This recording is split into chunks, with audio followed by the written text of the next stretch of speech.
ఈరోజు భారతీయ జనతా పార్టీ కార్యకర్తలు,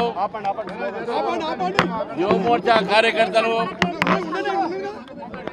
అదేవిధంగా ఈరోజు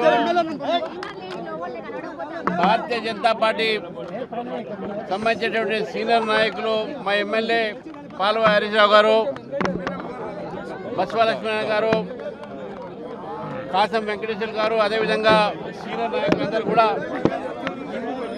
గాంధీ భవన్ ముట్టడికి మేము ఇక్కడి నుంచి బయలుదేరుతా ఉన్నాం. రాహుల్ గాంధీ గారు ఒక leader of opposition, LOP parliament సభ్యులు. పార్లమెంట్లో కీలక సమావేశం జరిగిన సమయంలో ఆయన ఉండడు, వెకేషన్లకు పోతాడు. అయితే ఇప్పుడు నరేంద్ర మోదీ గారు ప్రధానమంత్రి అయిన తర్వాత ఈ దేశంలో ఏ అంశమైనా సరే దాన్ని విచ్ఛిన్న శక్తులు ఈ దేశాన్ని విడగొట్టేటటువంటి ప్రయత్నాలు చాలా చేస్తూ ఉన్నారు. గతంలో చూసాం మనం, సిఏఏ ఎప్పుడైతే తీసుకురావడం జరిగిందో ఇదే శక్తులు, టుకుడే టుకుడే గ్యాంగ్, వీళ్ళందరి కూడా రాహుల్ గాంధీ గారి ఒక ప్రేరణతో కానీ ఆమ్ ఆద్మీ పార్టీ నాయకుడు కేజ్రీవాల్, వీళ్ళందరూ కూడా దేశాన్ని విడగొట్టేటటువంటి మాటలు మాట్లాడారు. టుకుడే టుకుడే గ్యాంగ్ని మనం చూసినాము. ఆ టుకుడే టుకుడే గ్యాంగే ఈరోజు కొత్త పేరుతో సిజేపీ అనే పేరుతో ముందుకు రావడం జరిగింది. ఆ ప్రదర్శనలో ఎవరు కూడా స్టూడెంట్స్ నీట్ రాసిన వాళ్ళు లేరు. అక్కడ వచ్చిన వాళ్ళకు సగం మందికి నీట్ అనేటటువంటి ఏంది అని కూడా తెలియదు. మొత్తం యాంటీ సోషల్, యాంటీ నేషనల్ ఎలిమెంట్స్ని, అల్ట్రా లెఫ్ట్ సంబంధించిన భావాలతో ఉన్న వాళ్ళని జమ చేసి ఈరోజు దేశంలో మరొక్కసారి విభజన రాజకీయాలు తీసుకొని వచ్చే ప్రయత్నం చేస్తుంది కాంగ్రెస్ పార్టీ. పార్లమెంటు నడుస్తుండగా ఒక పార్లమెంటు సభ్యుడు బాధ్యత ఏంటంటే ప్రజల తరఫు నుంచి పార్లమెంట్లో మాట్లాడాలి. ఎల్ఓపిగా కూడా, ఎల్ఓపి సంబంధించిన అంటే ఆయనకు ఆల్మోస్ట్ క్యాబినెట్ ర్యాంక్ ఒక స్టాటస్, ప్రజల్లో సమస్య మీద ప్రభుత్వాన్ని మాట్లాడటము, ప్రభుత్వాన్ని నిలబెట్టేటటువంటి యొక్క అవకాశం పార్లమెంట్లో ఉంటుంది. పార్లమెంటు నడుస్తున్న సమయంలో ఎల్ఓపి పార్లమెంట్లో మాట్లాడకుండా ప్రధానమంత్రి గారి నివాసం దగ్గర పోవటం అనేది ఇది ప్రజాస్వామ్యంలో, ప్రజాస్వామ్య ఒక పద్ధతికి విరుద్ధం అని చెప్పి చెప్తా ఉన్నాను. ఈరోజు రాహుల్ గాంధీ గారిని నేను అడుగుతా ఉన్నాను, నీటి మీద సంబంధించినటువంటి లీకేజ్ మీద ప్రభుత్వము చర్చకు సిద్ధం ఉంటే మీరెందుకు చర్చకు రావట్లేదు?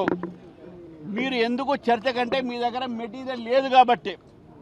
Empty vessels make more noise లానే మీ మెదడులో ఏమీ లేవు కాబట్టే మీరు రోడ్ల మీద పడి ఏదో డ్రామా కోసము అట్రాక్షన్ కోసం చేస్తూ ఉన్నారు.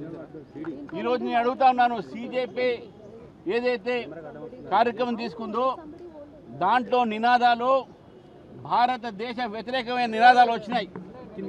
ఆర్టికల్ 370 మరొకసారి ఇంట్రడ్యూస్ చేయమని వచ్చింది. అక్కడ చైనా, పాకిస్తాన్ సపోర్ట్ చేసేటటువంటి ఒక వ్యక్తులు అక్కడ వచ్చారు.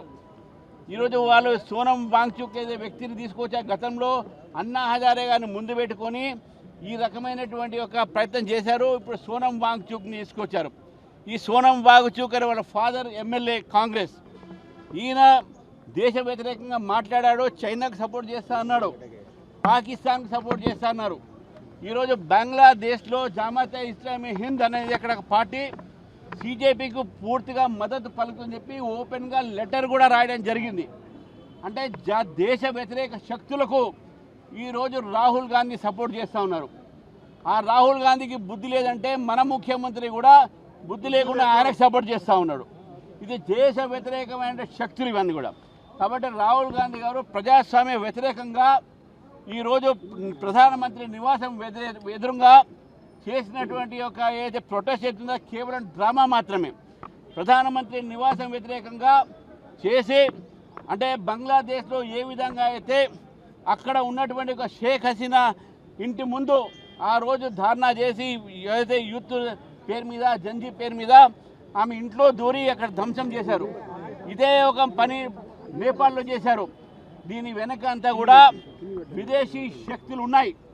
నేపాల్లో జంజీర్ని ఎట్లయితే రెచ్చగొట్టారో, బంగ్లాదేశ్లో రెచ్చగొట్టారు, ఎట్లయితే ఈరోజు భారతదేశంలో కూడా వీళ్ళు రెచ్చగొట్టే ప్రయత్నం చేస్తున్నారు.